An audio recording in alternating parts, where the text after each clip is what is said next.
Hello welcome again students. BSc first year और Trypanosoma हमारा start हो चुका था। काफ़ी बातें कर ली थी हमने ट्राइपेनोसोमा के बारे में और हम देख रहे थे भाई जो ट्राइपेनोसोमा है उसमें क्या उसके फंक्शंस हैं बॉडी के, जैसे लोकोमोशन किस तरह होता है। डेफिनेटली फ्लाजिलम होता है तो फ्लाजिलम के साथ जो रिदम बनती है बॉडी फ्लूइड्स में उसके थ्रू ये मूव करता है। दूसरी बात की थी हमने इसका न्यूट्रिशन, ब्लड और जो बॉडी फ्लूइड्स हैं उनको एज ए न्यूट्रिटिव मटेरियल काम में लेता है। मेटाबॉलिज्म की बात की थी। मेटाबॉलिज्म में क्या देखा हमने कि भाई जो मेटाबॉलिक एक्टिविटी है वो यहाँ जब ये ब्लड एब्जॉर्ब करता है तो ब्लड में क्या होता है ग्लूकोज, तो ग्लूकोज को डिग्रेड करके ये एनर्जी प्रोड्यूस करता है। बेसिकली एरोबिक रेस्पिरेशन ये प्रदर्शित करता है, सॉरी एनारोबिक। और जब एंटीबॉडीज़ का फॉर्मेशन होने लगता है तो ये एरोबिक मोड में आ जाता है और उसी समय अपना जो मल्टीप्लिकेशन है या इसका रिप्रोडक्शन है ये सेक्सुअल मोड वो बंद कर देता है और यहाँ कंप्लीट डिग्रेडेशन ग्लूकोज का होने लगता है। तो रेस्पिरेशन का मतलब क्या है? रेस्पिरेशन का मतलब है जो भी फूड मटेरियल है, जो भी न्यूट्रिटिव मटेरियल है उससे एनर्जी को प्रोड्यूस करना, यही रेस्पिरेशन कहलाता है। तो रेस्पिरेशन में बेसिकली एनारोबिक मोड देखने को मिलता है, लेकिन कुछ विशिष्ट परिस्थितियों में यहाँ एरोबिक मोड भी हमें देखने को मिलता है जो हम डिस्कस कर चुके हैं। इसके बाद हमने बात की थी रिप्रोडक्शन प्रोसेस की। तो रिप्रोडक्शन प्रोसेस में हमने देखा भाई ये लोअर इन्वर्टिब्रेट्स है, एटलीस्ट ये कम से कम क्या है, ये प्रोटोजोन है और प्रोटोजोन होने के कारण यहाँ पे कोई स्पेशल रिप्रोडक्टिव स्ट्रक्चर या रिप्रोडक्टिव कोई ऑर्गन नहीं होता। तो यहाँ केवल ए सेक्सुअल मोड रिप्रोडक्शन ही दिखाई देता है जिसमें ये लॉन्गिट्यूडनल बाइनरी फिशन के द्वारा अपना नंबर इंक्रीज करता है, अपने आप को मल्टीप्लाई करता है। और जिसका प्रोसेस हमने देखा कि पहले भाई ब्लेफरोप्लास्ट डिवाइड होगा, उसके बाद में फ्लाजिलम बनेगा, फिर उसके बाद बारी आएगी न्यूक्लियस की, न्यूक्लियर डिवीजन होगा, दो डॉटर न्यूक्लियाई बनेंगे। अब एंटीरियर एंड से पोस्टीरियर एंड पर साइटोकाइनेसिस होगा और साइटोकाइनेसिस के बाद दोनों ये सेपरेट आउट होके नए दो डॉटर ट्राइपेनोसोमा का फॉर्मेशन यहाँ कर देते हैं। कौन? यहाँ पे ट्राइपेनोसोमा का एनिमल, किसमें? ह्यूमन में या किसी भी होस्ट में। आज हम आगे बात करते हैं यहाँ पे इसका लाइफ साइकिल। लाइफ साइकिल किसकी? ट्राइपेनोसोमा की life cycle.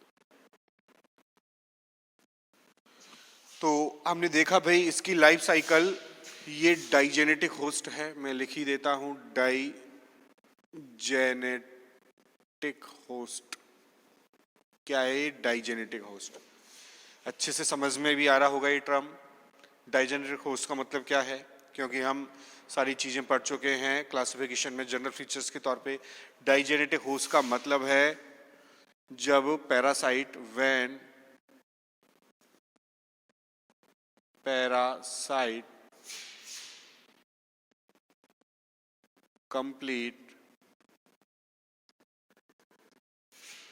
completes its life cycle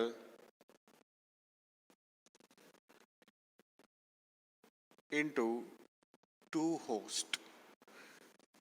जब कोई पैरासाइट अपनी लाइफ साइकिल दो होस्ट में कंप्लीट करे तो ऐसा जो पैरासाइट होगा वो कहलाएगा डाइजेनेटिक होस्ट, यानी दो इसको होस्ट चाहिए। तो इसमें हमने बात की थी, एक होगा प्राइमरी होस्ट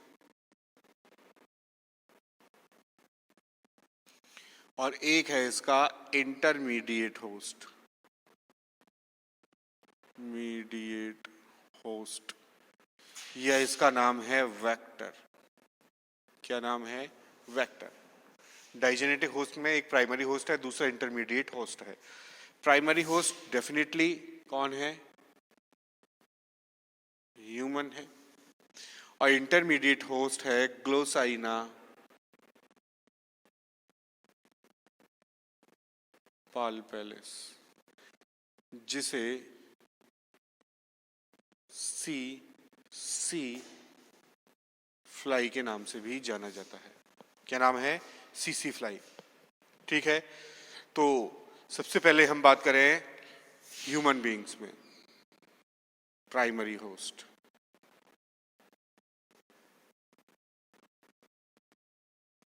यानी ह्यूमन।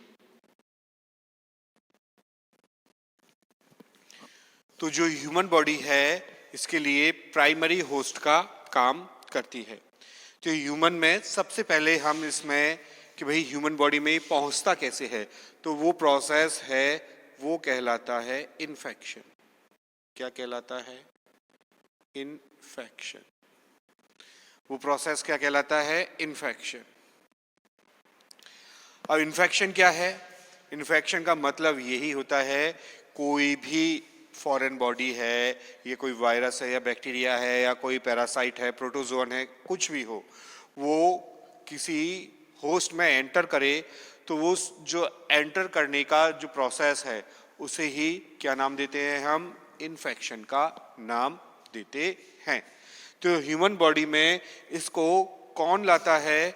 इसे ह्यूमन बॉडी में लाता है, अभी नाम लिखा था, अभी इसको शॉर्ट ही लिख देता हूं मैं, सीसी फ्लाई। सी फ्लाई, जिसे क्या कहते हैं? ग्लोसाइना पाल्पेलिस। और सीसी फ्लाई में भी यहाँ ट्राइपेनोसोमा की स्पेशल स्पीशीज है, सब स्पीशीज है गैम्बियंस, जिसका नाम है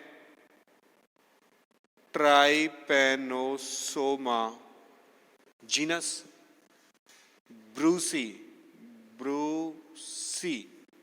स्पीशीज और गैम्बियंस सब स्पीशीज।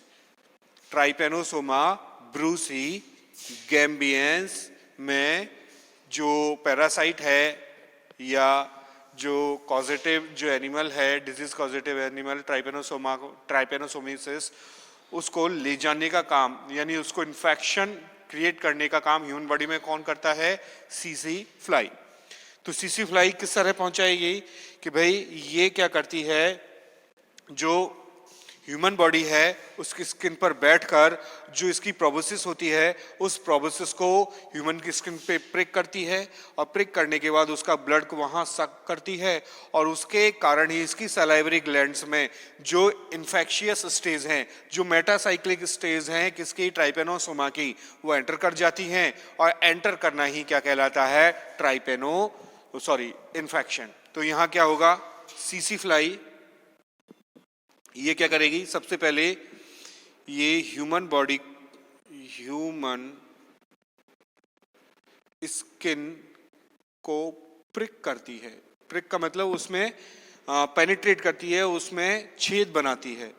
प्रिक करेगी और प्रिक किसकी सहायता से करती है? को प्रिक करती है with the help of proboscis की सहायता से।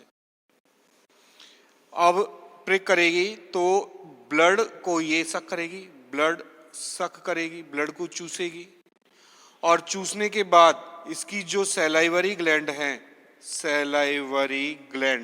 उस सैलाइवरी ग्लैंड में यहाँ ट्राइपेनोसोमा का मेटासाइक्लिक फॉर्म होता है और वो मेटासाइक्लिक फॉर्म सैलाइवरी ग्लैंड में प्रेजेंट होता है और यहां से ये released into blood stream of human body.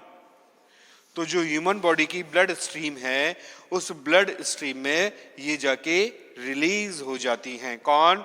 जो इन्फेक्शियस स्टेजेस हैं जिन्हें मेटासाइक्लिक फॉर्म के नाम से भी जाना जाता है। तो जनरली यहां कैसी फॉर्म मिलती हैं? क्राइथीडियल फॉर्म या इन्हें हम एपीमेस्टिगॉट फॉर्म भी कहते हैं। और ये फॉर्म यहाँ केवल क्राइथेडियल नहीं मिलती, कुछ ट्राइपोमेस्टिगॉट टाइप की भी मिलती हैं, ट्राइपोमेस्टिगॉट टाइप की। और ये जो ट्राइपेनोमेस्टिगॉट टाइप है ये स्टम्पी हो जाते हैं। स्टम्पी यानी नॉट पॉइंटेड, यानी नुकीले नहीं होते, पॉइंटेड मतलब इस तरह से ये इनके एंड नुकीले नहीं होते, ये इस तरह के एंड्स में पाई जाएंगी इस तरह से। तो ऐसा जो फॉर्म होता है ये स्टम्पी फॉर्म कहलाता है। तो ये जो स्टेजेस हैं, ये स्टेजेस कहाँ पहुंच जाती हैं? ह्यूमन बॉडी की ब्लड स्ट्रीम में जाके रिलीज हो जाती हैं। साथ में हमको पता है जब भी ब्लड, ह्यूमन बॉडी का ब्लड एनवायरमेंट के कांटेक्ट में आता है, मैं यहां लिख देता हूं, कांटेक्ट विद एनवायरमेंट, तो इट गेट्स कोएगुलेटेड। ये कैसा हो जाता है? स्कंदित हो जाता है। लेकिन जो सीसी फ्लाई है, सीसी फ्लाई रिलीज्ड ए एंटी कोएगुलेंट। जो सीसी फ्लाई है वो एंटी कोएगुलेंट यानी प्रतिस्कंदक को रिलीज करती है, जिसके कारण ब्लड का यहाँ क्या नहीं हो पाता, यहाँ क्लॉटिंग नहीं हो पाती, कोएगुलेशन नहीं हो पाता, और इजीली ये ब्लड को क्या करती हैं? सक करती हैं। इजीली सक किसको? ब्लड को। और ब्लड को सक करेगी तो उसी के ड्यूरिंग जो सलाइवरी ग्लैंड्स हैं उनसे इन्फेक्शियस जो फॉर्म है, मेटासाइक्लिक फॉर्म ट्राइपेनोसोमा की, वो कहाँ रिलीज हो जाएंगी? ब्लड स्ट्रीम में रिलीज हो जाती हैं। यही जो प्रोसेस है, यही प्रोसेस कहलाता है इन्फेक्शन। तो इन्फेक्शन हम किसके केस में पढ़ रहे हैं? ट्राइपेनोसोमा ब्रूसी गैम्बियंस के बारे में हम पढ़ रहे हैं। एक सब स्पीशीज और भी डिस्कस की थी, रोडेंसियंसिस, आपको याद हो तो ट्राइपेनोसोमा ब्रूसी रोडेंसियंसिस। लेकिन हम क्या पढ़ रहे हैं यहाँ पे? किसकी life cycle? Trypanosoma Brucie gambiense. Gambiense कहाँ पाया जाता है? आपको याद होगा, पिछली वीडियो में बात भी की थी हमने, जो वेस्टर्न जो अफ्रीका रीजन है वहां ये पाया जाता है। और कौन सा डिजीज कॉज करता है? African sleeping sickness. कौन सी डिजीज कॉज करता है? African sleeping sickness. Sleeping sickness का मतलब क्या हुआ कि भाई यहां नींद जैसी स्थिति उत्पन्न होती है। एक्चुअली वो नींद नहीं होती, वो बेहोशी होती है, अनकॉन्शियसनेस। और अनकॉन्शियसनेस को ही नींद कह देते हैं। वो अनकॉन्शियसनेस किस वजह से होती है? क्योंकि ब्लड स्ट्रीम के थ्रू ये ब्रेन में पहुंच जाता है, और ब्रेन में सेंट्रल नर्वस सिस्टम और स्पेशली सीएसएफ, किसको? सीएसएफ को ये बैडली अफेक्ट करता है, और सीएसएफ को अफेक्ट करने की वजह से वहां न्यूरल डिसऑर्डर क्रिएट करता है, और न्यूरल डिसऑर्डर क्रिएट करने की वजह से क्या होता है? कॉन्शियसनेस यहाँ डिस्टर्ब होती है, और इसी वजह से इसे बेहोशी या नींद जैसी स्थिति उत्पन्न होती है। इसीलिए ये जो डिसऑर्डर है, ये एनामोली है, ये कहलाती है अफ्रीकन स्लीपिंग सिकनेस। ठीक है, वो बात का प्रोसेस है, हम कुछ देर बाद उसको डिस्कस करेंगे। तो ये बात हुई किसकी? इन्फेक्शन की। ह्यूमन स्किन को प्रिक करती है प्रोबोसिस की सहायता से, और ब्लड को सक करेगी। सलाइवरी ग्लैंड्स में कुछ फॉर्म्स होंगे, इन्फेक्शियस फॉर्म, एप्लीमेस्टिगॉट फॉर्म, ट्राइपोमेस्टिगॉट फॉर्म, जो स्टम्पी फॉर्म में होंगे वो रिलीज हो जाएंगे। लेकिन हमको क्या पता है? ब्लड एनवायरमेंट के कांटेक्ट में आते ही कोएगुलेट करना चालू करता है, लेकिन यहाँ ये सीसी फ्लाई क्या रिलीज कर देती है? एंटी कोएगुलेंट, जिससे ब्लड जमता नहीं है और इजीली ये ब्लड को लिक्विड फॉर्म में ही एब्जॉर्ब कर पाती है। तो ये तो बात हुई प्राइमरी होस्ट में फर्स्ट स्टेप की, जिसका नाम है इन्फेक्शन। अब इन्फेक्शन हो गया और कहाँ पहुंच गया? ह्यूमन की बॉडी में पहुंच गया। बॉडी में कहाँ? ब्लड में। तो ब्लड से तो ये through out the body supply हो जाएगा, खूब ट्रेवल करेगा, क्योंकि ये किस में बैठा हुआ है? ब्लड पे बैठा हुआ है, और ब्लड पे बैठ के खूब घूम रहा है पूरी बॉडी पे। जो दूसरा स्टेज है, अब ये एंटर करके थ्रू आउट द बॉडी ये ट्रेवल कर रहा है। अब यहाँ दूसरा स्टेप इसका होगा मल्टीप्लिकेशन, यानी जब इन्फेक्शन होगा, इन्फेक्शन से 2 से 10, 5, 18, 20 ये जितने भी फॉर्म्स है वो एंटर करेंगे। लेकिन इतने फॉर्म्स, ये तो बहुत छोटा होता है, लेकिन इसको अपना नंबर इंक्रीज करना है, तो नंबर इंक्रीज करने को कहते हैं मल्टीप्लिकेशन। तो ये खुद को क्या करेगा? मल्टीप्लिकेशन। और मल्टीप्लिकेशन का मतलब ही यहाँ मैं क्या लिख रहा हूँ? रिप्रोडक्शन। मल्टीप्लिकेशन का मतलब क्या है यहाँ पे? रिप्रोडक्शन। और रिप्रोडक्शन अगर मैं कह रहा हूं तो मैंने पहले ही बात की थी कि भाई यहाँ पे सेक्सुअल रिप्रोडक्शन नहीं मिलता, एसेक्सुअल रिप्रोडक्शन मिलता है। कौन सा? Asexual reproduction. और एसेक्सुअल रिप्रोडक्शन का मोड यहाँ स्पेशली होता है जिसका नाम है लॉन्गिट्यूडिनल बाइनरी फिशन। और लॉन्गिट्यूडिनल बाइनरी फिशन में क्या होता है, एंटीरियर एंड से पोस्टीरियर एंड तक ये स्प्लिट हो जाता है, टूट जाता है, और स्प्लिट होने के बाद two new daughter Trypanosoma produce करता है, नए दो ट्राइपेनोसोमा प्रोड्यूस करता है। इसको हम डिटेल में डिस्कस नहीं कर रहे क्योंकि रिप्रोडक्शन का प्रोसेस हम पहले डिटेल में डिस्कस कर चुके हैं। क्या देखा था हमने कि वहां पे भाई क्या हुआ था, सबसे पहले ब्लीफेरोप्लास्ट डिवाइड हुआ था, नया फ्लैजेलम डेवलप हुआ, न्यूक्लियर डिवीजन हुआ, साइटोकाइनेसिस हुआ, और फाइनली दो हमें नए ट्राइपेनोसोमा यहाँ प्राप्त होते हैं। क्लियर है? तो नंबर इंक्रीज करना, नंबर इंक्रीज किसका? पैरासाइट का। तो नंबर इंक्रीज करना क्या कहलाता है? मल्टीप्लिकेशन। और वो प्रोसेस क्या है? रिप्रोडक्शन। रिप्रोडक्शन में भी कौन सा मिल रहा है? एसेक्सुअल रिप्रोडक्शन, और इसमें लॉन्गिट्यूडिनल बाइनरी फिशन हमें देखने को मिलता है। तो प्राइमरी होस्ट में इन्फेक्शन के बाद क्या होता है? मल्टीप्लिकेशन होता है। क्लियर है? फिर इसमें जो मल्टीप्लिकेशन होगा उसके बाद में ये मल्टीप्लाई हो जाएगा, लेकिन मल्टीप्लिकेशन के बाद तीसरा जो प्रोसेस है वो होगा यहाँ पे ट्रांसफॉर्मेशन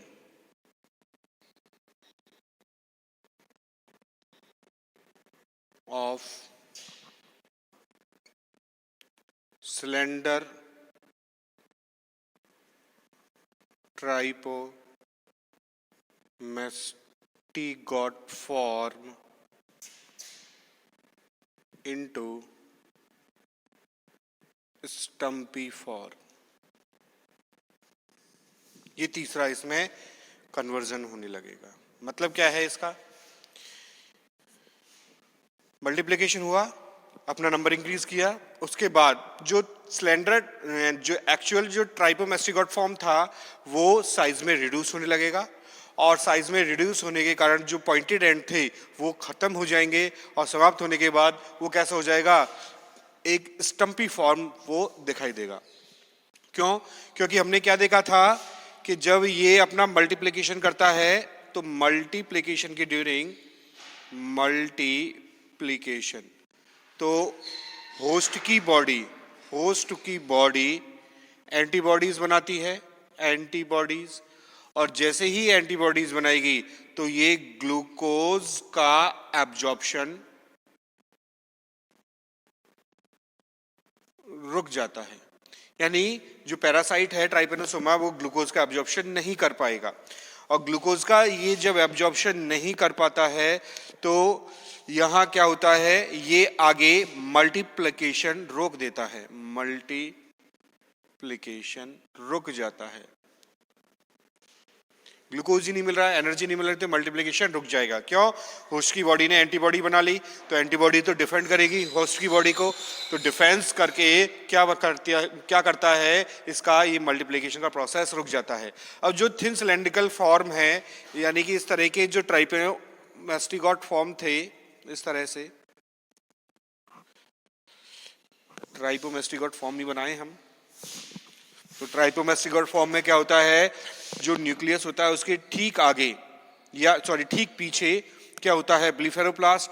और जो ब्लीफेरोप्लास्ट है वहीं से ही क्या डेवलप होता है? तो इसके पीछे क्या है? ब्लीफेरोप्लास्ट, और यहीं से ही ये फ्लाजेलम डेवलप होता है। तो ये जो पॉइंटेड और जो सिलेंडर ट्राइपोमेस्टिगॉट फॉर्म है, इसका कन्वर्जन किस में हो जाता है?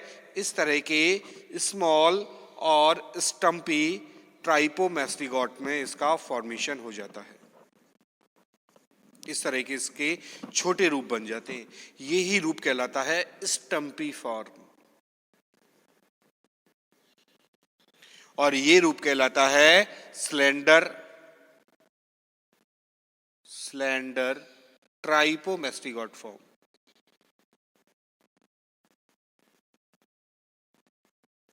ट्राइपोमेस्टिकॉट फॉर्म। तो ये जो स्लेंडर ट्राइपोमेस्टिकॉट फॉर्म है ये अब किस में कन्वर्ट हो जाती है, स्टम्पी फॉर्म में, यानी कि इसका साइज छोटा हो जाता है। इसके एंड कैसे थे, पॉइंटेड थे, लेकिन इसके एंड कैसे हैं, ब्लंट हैं, भुतरे हैं। तो ब्लंट एंड है, तो इस जो रूप है इस रूप को कहते हैं हम स्टम्पी फॉर्म। ठीक है, क्यों? क्योंकि मल्टीप्लिकेशन रुक गया। अब मल्टीप्लिकेशन रुक गया तो इसने क्या किया, इसको प्रॉपर ग्लूकोज नहीं मिल रहा है, ग्लूकोज का डिग्रेडेशन नहीं हो रहा है प्रॉपर, तो क्या होगा यहाँ पे, ये ग्लूकोज का जो डिग्रेडेशन होगा पायरुविक एसिड से ही ये एनर्जी गेन करेगा, पायरुविक एसिड से ही ये एनर्जी को प्राप्त करता है। क्यों?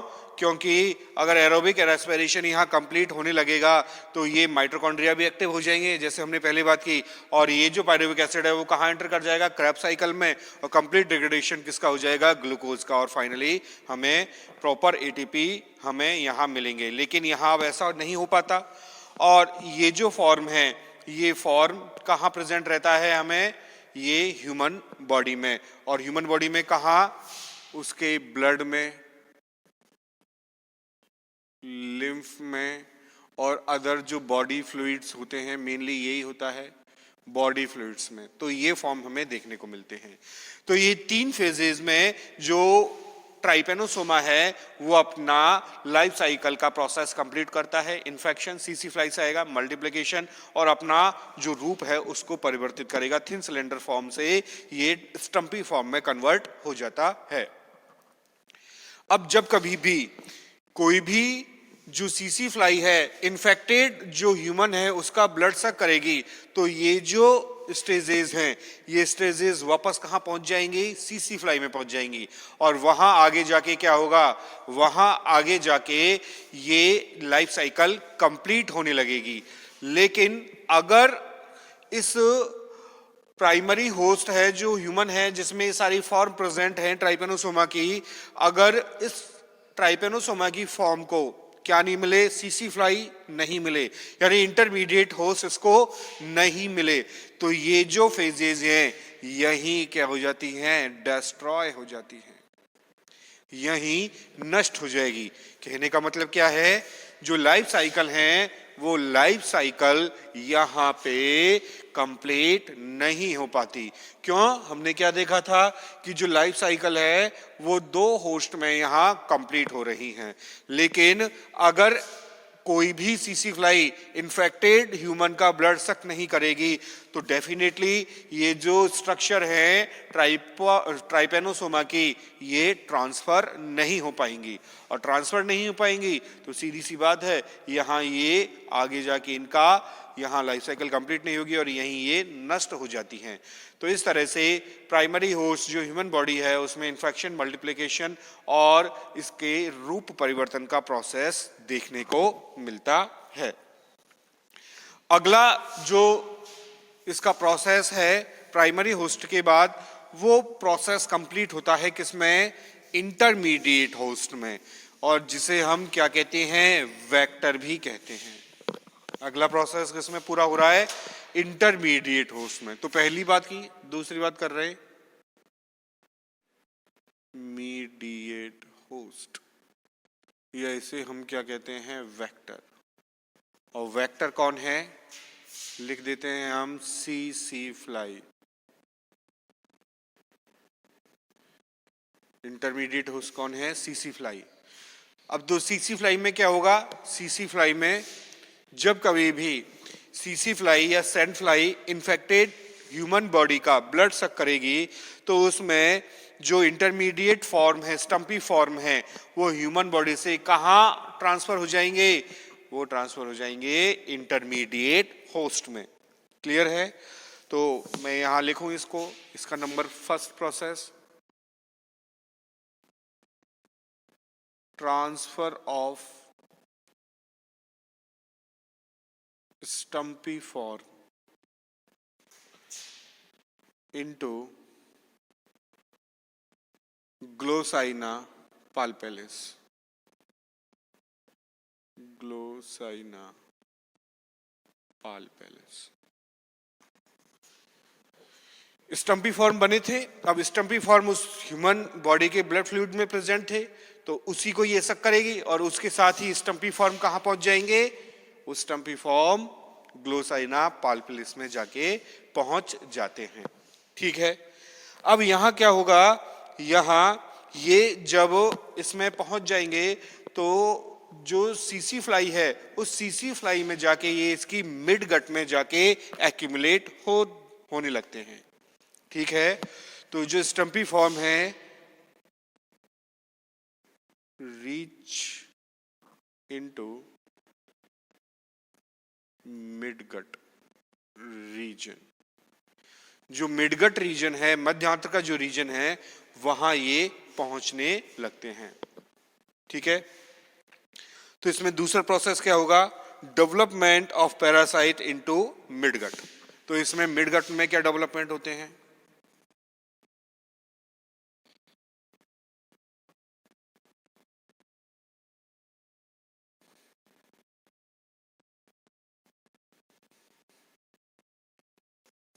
Development of parasite into midgut.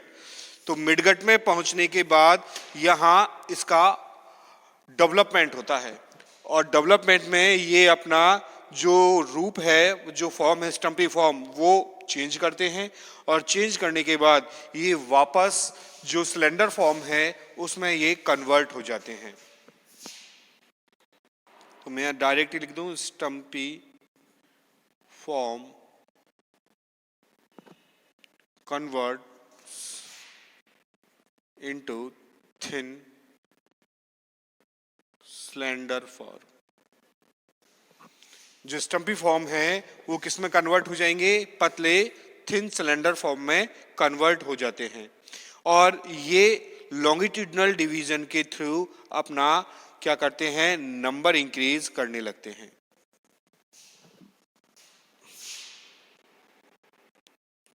And start increase their number through binary fission. जो बाइनरी फिशन है उसके थ्रू ये अपना नंबर इंक्रीज स्टार्ट कर देते हैं। अब जैसे ही नंबर यहाँ इंक्रीज होने लगते हैं तो वहाँ क्या होता है, इसके डेवलपमेंट के लिए एनर्जी की रिक्वायरमेंट होती है और ये अपनी रिक्वायर्ड जो एनर्जी है वो पायरुविक जो एसिड है उसके ऑक्सीडेशन से प्राप्त करते हैं। Required energy is fulfilled by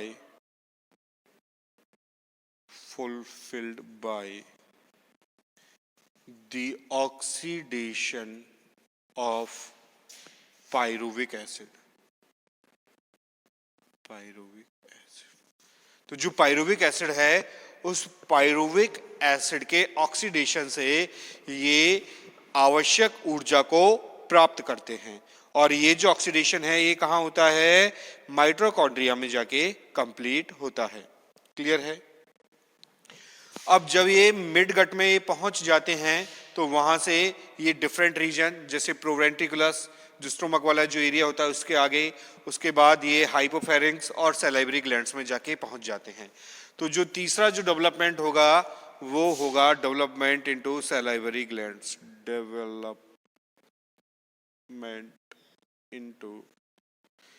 in salivary gland.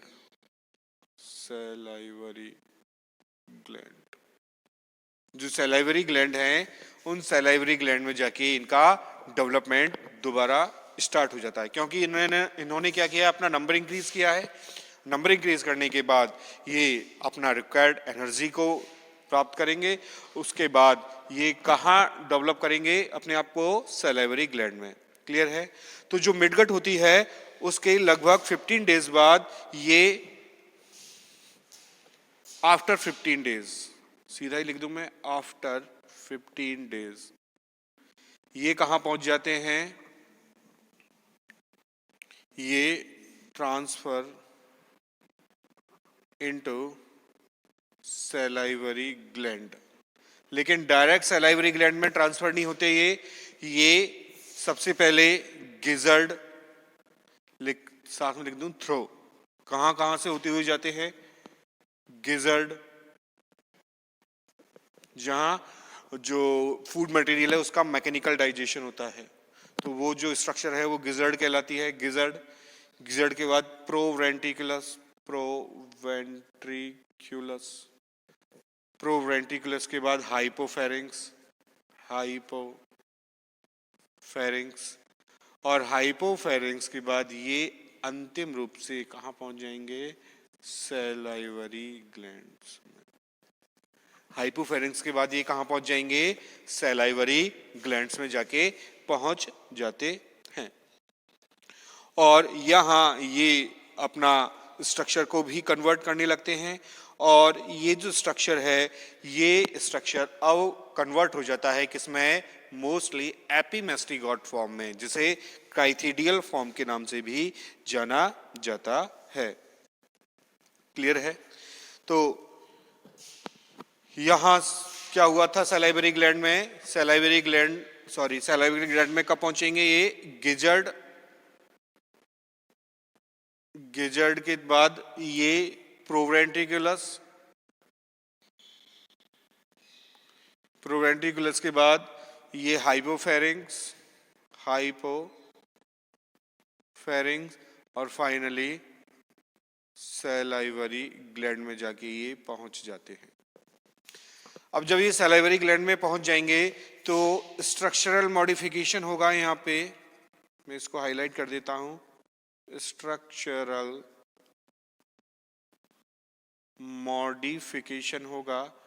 और जो स्ट्रक्चरल मॉडिफिकेशन होगा उसके बाद यहां क्या देखने को मिलेगा? ये क्राइथिडियल फॉर्म में कन्वर्ट हो जाते हैं। किस फॉर्म में कन्वर्ट हो जाते हैं? क्राइथिडियल फॉर्म, जिसे एपीमेस्टिगॉट फॉर्म भी कहते हैं। और यहाँ ये मेटासाइक्लिक फॉर्म भी कहलाती है, जो ह्यूमन बॉडी के लिए इन्फेक्शियस होती है। तो वापस जब भी ये ह्यूमन, जो हेल्दी ह्यूमन बॉडी है उसका ब्लड सक करेगी तो ये जो स्ट्रक्चर है वापस ह्यूमन बॉडी में पहुंच जाएगी, उसको इन्फेक्ट करेंगी, फिर वापस ही इसको सक करेगी ब्लड को। तो ये लाइफ साइकिल प्राइमरी होस्ट से इंटरमीडिएट होस्ट, और इंटरमीडिएट होस्ट से वापस प्राइमरी होस्ट में ये लाइफ साइकिल इसकी कंप्लीट हो जाती है। तो आज हमने कंप्लीट किया जो ग्लूसाइना पाल्पेलिस है, ट्राइपेनोसोमा है, उसकी लाइफ साइकिल किसमें? प्राइमरी होस्ट और इंटरमीडिएट होस्ट में। Thank you very much.